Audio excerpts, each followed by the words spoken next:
பஸ்ஸை விட்டு இறங்கி போகும்போது சிரிச்சா பாரு, சான்ஸே இல்லடா. உம்முன்னு இருக்குதா, மனசே கஷ்டமாச்சுடா. அதனால இன்னும் தண்ணி அடிக்க கூடாதுன்னு சத்தியம் பண்ணிட்டேன்டா. அந்த அம்மாவை நான் பார்க்க போலன்னு வச்சுக்கேன், யாருக்கிட்ட சொல்லி திட்டி அனுப்புது. நான் கூட அலைப்பாய்த மாதவ மாதிரி நானே ஆளும் ரிஜிஸ்டர் மேரேஜ் பண்ணிக்கலாம் தான்டா பார்க்குறோம். அண்ணானுமா அப்புறம் சாரின்னு சொல்லி அனுப்புவான். நம்மளும் கேட்டுட்டு பின்னாடியே போகணுமா? நமக்கு ஒரு கெத்து வேணாம் மச்சான். இப்பெல்லாம் அந்த ரூட்லயே போறது இல்லைன்னு வச்சுக்கேன்.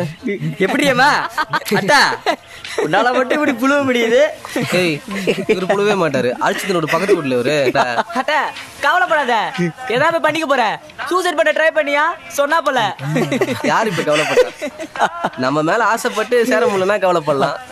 அவன் நம்மள மதிக்கவே இல்லை. அவன் அண்ணா அண்ணா நம்ம தங்கச்சின்னு சொல்லிட்டு போயிட்டே இருக்கணும் மச்சான். இதுக்கெல்லாம் கவலைப்பட்டா வேலைக்காகுமா? சரிப்பா, இன்னும் எத்தனை பொண்ணு பின்னாடி சுத்தினே இருக்க போற? ஒண்ணுமே செட் ஆகல. மச்சி, லவ்ன்றது ஒரு தனி ஃபீல். ஓ, அது எதுக்கு மதிக்காதவனை காட்டி வேஸ்ட் பண்ணோம்? இவன் மதிக்கலையா இன்னொருத்தி, அவனும் மதிக்கலையா வேற ஒருத்தி. இந்த ஒன் சைடு லவ் ஃபெயிலியரு, வருத்தப்படுறது, கையறுத்துக்கிறது, சூசைட் பண்றது, இதுக்கெல்லாம் நான் ஆள் கிடையாது மச்சான். அதெல்லாம் முட்டாள்தனம்டா. இப்போ ஒரு பொண்ணு நம்மள வேணான்னு சொல்றான்னு வச்சுக்கேன், அப்ப நமக்காகவே பிறந்து நமக்காகவே ஒருத்தி காத்துட்டு இருக்கான்னு தானே அர்த்தம். இதுக்கெல்லாம் வருத்தப்பட்டா வேலைக்கே ஆகுதுப்பா. கொஞ்சம் பேசுனீரா? என்னடா வீட்டுக்கு ஒரு பொண்ணு வந்துருக்குது. பொண்ணா? வீடு வெண்ணல அந்த வா பாப்பலாம். ஏய் மச்சான் உட்கார்ந்து பேசிட்டே இருங்க. நான் வீட்டுக்கு போய் யாருன்னு பார்த்து வந்துறேன். யாரு மச்சான்? கண்டுக்காம போறான்டா. மச்சான் சாயங்காலம் கரதா கிளாஸ்ல பார்க்கலாம். எனக்கு ready very very very very பாத்தாட்டா அம்மின்ற போதே. அங்கல்ல இந்த மாப்பு வீட்டுக்காரங்க வந்து போனாங்களே, என்ன சொன்னாங்க? வாடா, கல்ல என்னத்துல போன ஊடனே தங்க மாட்டேன்ற. புலஸ் கூட சேர்ந்து ஊர் சுத்ததே இவனுக்கு வேலையா போச்சு. வா கத்தாதம்மா, வேப்ப தண்டா உட்காந்து பேசியிருந்தோம்.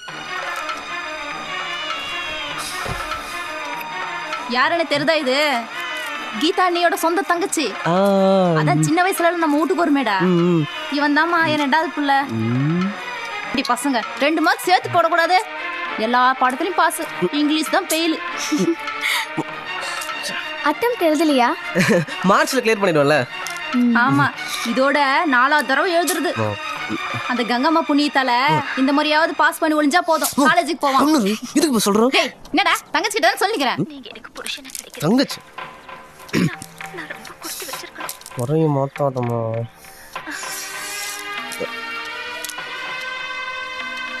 திருட்டு பையன் என்ன நடத்துல இப்படி அனுப்பான்? கழுத அப்படியே வெட்டணும் உன்னை.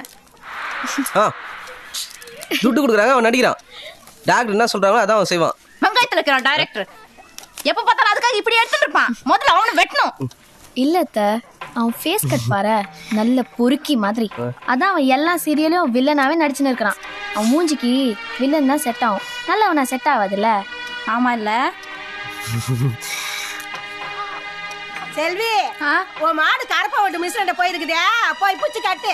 இதுக்கு இதே வேலையே போச்சு. டேய் நைனா, போய் அந்த மாடு புடிச்சு கட்டு வாடா. அந்த ஆள் பாத்தறனா மாட்டு வயித்துல அடிச்சிருவான்டா. டேய் போடா. டேய் என்னால போய் மாடு புடிச்சு கட்ட முடியாது. போ புடிச்சு கட்டு போ. இந்தல வந்துற போறான். ஆமா, இவன் பெரிய கலெக்டர், மாடு புடிச்சு கட்ட மாட்டான். இருமா புடிச்சுவன். ஒரு வேலை சொன்ன செய்யற நீ. ஏமா நீ இத கிள்ளிரு, இத நான் வந்துடுறேன். சரி அத்தை. ஐயோ மாடி